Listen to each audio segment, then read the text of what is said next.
गवना करा के सैया बहर में कमावे, गवना करा के सैया बहर में कमावे।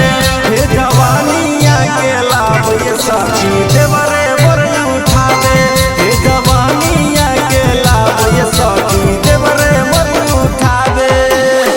पलंग पर रतिया में रोजे सुतावे, पलंग पर रतिया में रोजे सुतावे। हे जवानिया के लाभ ये सखी देवरे मोर उठावे, हे जवानिया के फायदा ये सखी देवरे मोर उठावे,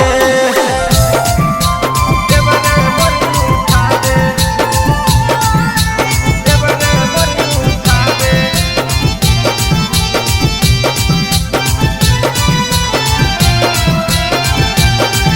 हे जवानिया के लाभ ये सखी देवरे मोर उठावे।